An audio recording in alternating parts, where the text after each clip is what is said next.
And a very good evening to all my viewers out there. We are here in Laval, directly across the river, just to the north of Montreal. And I'm going to do a walking video, basically from here in Laval, right across the river to Montreal. And this, of course, is a railway bridge.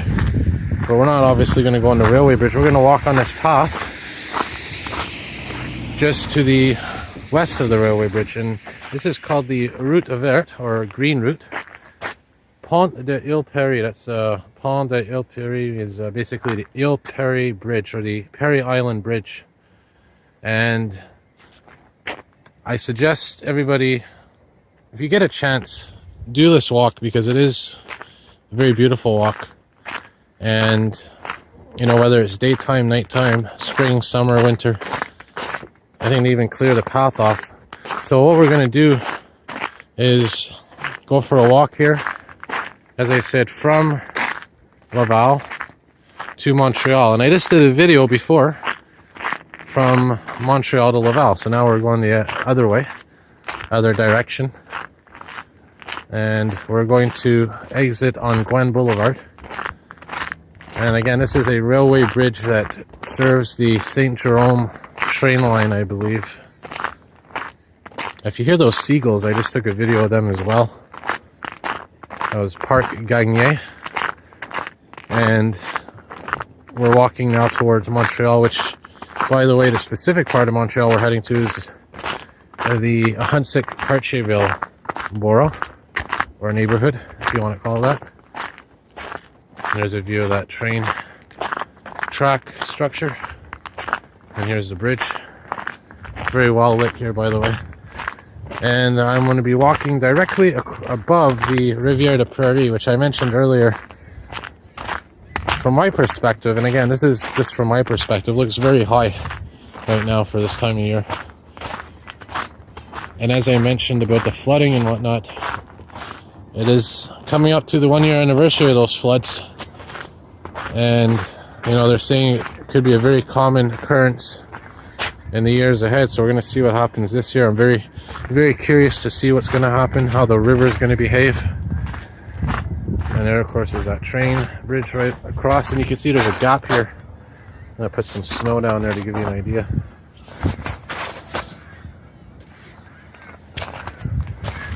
You actually hear the snow going into the water. A little moment of deja vu there. It's as if I was in this situation before, where I was walking over a bridge putting snow in the water. I have done it in other years, as I mentioned. Coming back from sugaring off in Saint Jerome, I walk across here. But interesting to see. I know it's hard to see, hopefully you can, but this is incredible, the amount of water that's going by here and the speed at what it's moving, which it's moving at. Put some snow down there. You can hear it. Let's listen. Yep. And there's chunks of ice that are going by, little pieces of ice, but you come here in April and they're huge, huge chunks of ice. You can spend hours just watching them flow under this bridge, because there's these pillars. And if you listen very carefully, you'll hear the water. You can kind of see it.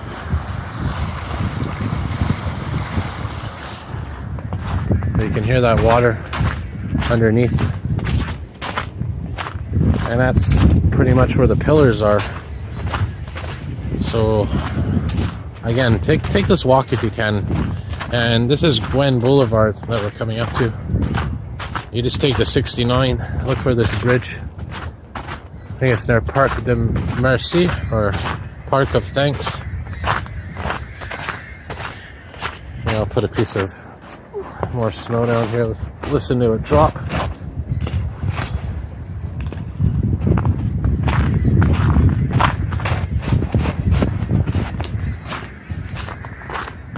Just to give you an idea. Yeah, you can tell this is a very old bridge, as I said, because of the fact that these wire holders up here, I know it's hard to see because it's nighttime, but you can kind trying to see a silhouette of it. These wire holders right here, you can tell they're very old. Try to stay on a standard focus.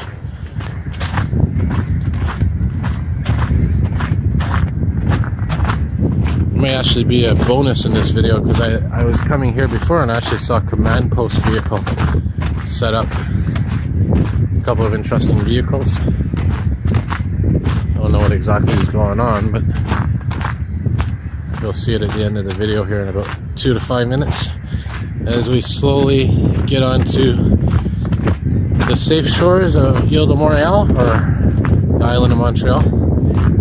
By the way, Laval, in case you're not familiar, Laval is actually not that far behind the city of Montreal in terms of population and size. And, you know, if you ever get the chance, go out to Laval and check it out. I know a couple of my viewers out there, subscribers, channels I subscribe to, are located that way. Then, of course, you have the South Shore, Longueuil, Brossard. I know a couple of the channels I subscribe to. TechNet, I believe, is in that area. So, all kinds of YouTubers around. So we're walking here, we're gonna exit on Gwen Boulevard, which is coming up. And we got a bit more light here. You can clearly see those train tracks.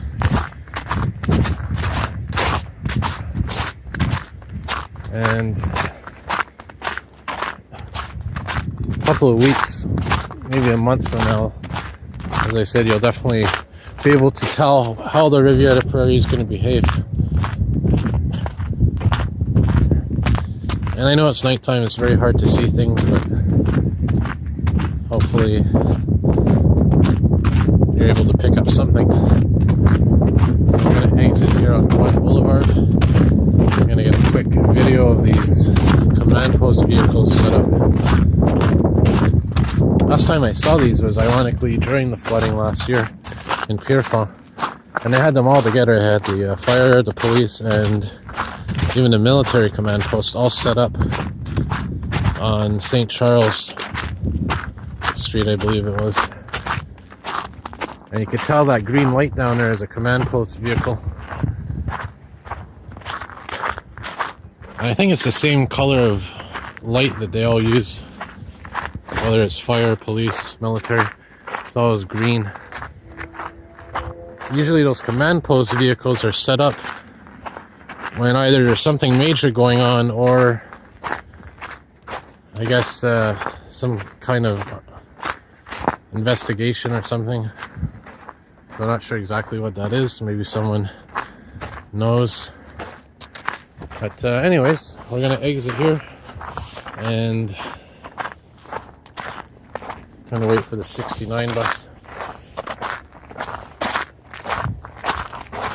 Maybe I'll do a quick walk past it. Actually, my bus is coming right now, so I gotta wrap it up. But hope you enjoyed that little walk across the bridge from one island to another, and wish you all a very good evening. Alright, see y'all soon.